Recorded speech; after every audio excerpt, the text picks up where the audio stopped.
আজকে আমি এমন একটা কথা কমু, অনেকেই শুনে অবাক হইবেন, অনেকে হয়তো বিশ্বাসই করব না। কারণ সবাই কয় যা মানে ঝগড়া। কিন্তু আমি যদি কই আমার ছোট জালের লগে আজ পর্যন্ত এমন কোনো ঝগড়া হয় নাই, যেটা নিয়ে দুজনে দুই দিকে মুখ ফিরিয়ে থাকছে, বিশ্বাস হয়? তাহলে শেষ পর্যন্ত শুনেন কেন আমি এই কথা কইতে আছি। শুনেন, সবাই কয় জাল মানে ঝগড়া, মন কষাকষি, একে অপরকে সহ্য করতে না পারা। কিন্তু আমি কই সব জাল একরকম না। আমার ছোট জালটার কথা যদি কই, আলহামদুলিল্লাহ, ও আমারে সব সময় ভাবি বইলেই ডাকে। আর আমি আমি আবার ওরে নাম ধরেই ডাকি।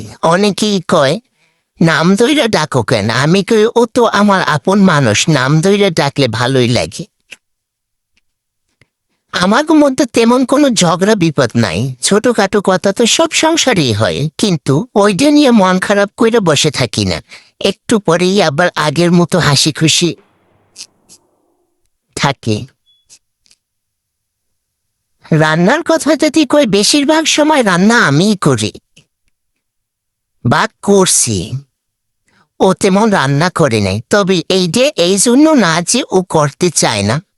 আমি যেহেতু থাকি তাই আমিই করি। যদি কোনোদিন আমি বাড়িতে না থাকি তখন ওই রান্না করে। আর আমি রান্না করতেছি, ও যদি পাশে থাকে কইব ভাবি কোনটা করতে হইবে, এই বলে সবজি ধুয়ে দেওয়া, পেঁয়াজ কাইটা দেওয়া, থালা বাটি এগুলো ধুয়ে দেওয়া, রান্নাঘর গোছানো মাঝে মধ্যে ও করে দেয়।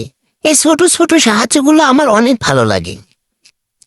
সংসার শুধু একজনের না, একজন রান্না করলে আরেকজন একটু সাহায্য করলে কাজও সহজ হয়, মনও ভালো থাকে। আর একটা জিনিস আমার খুব ভালো লাগে, ও সবসময় আমাকে সম্মান করে, কখনো উঁচু গলায় কথা কয় না। আমিও চেষ্টা করি ওরে নিজের ছোট বোনের মতোই দেখতে।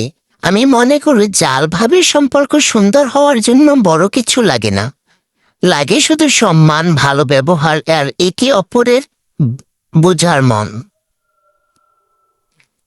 তাই আমি সবসময় আল্লাহর কাছে দোয়া করি আমাদের এই ভালোবাসার যেন সবসময় এমনই থাকে। কোনো মানুষের কুনজর বা ভুল বোঝাবুঝি যেন এই সম্পর্ক নষ্ট করতে না পারে। সবশেষে একটা কথা কই, সব চাল খারাপ না, আবার সব চাল ভালোও না। মানুষ যেমন, সম্পর্কও তেমন। আমার ভাগ্য আলহামদুলিল্লাহ একটা ভালো জাল পাইছি, এই জন্য আমি আল্লাহর কাছে শুকরিয়া আদায় করি।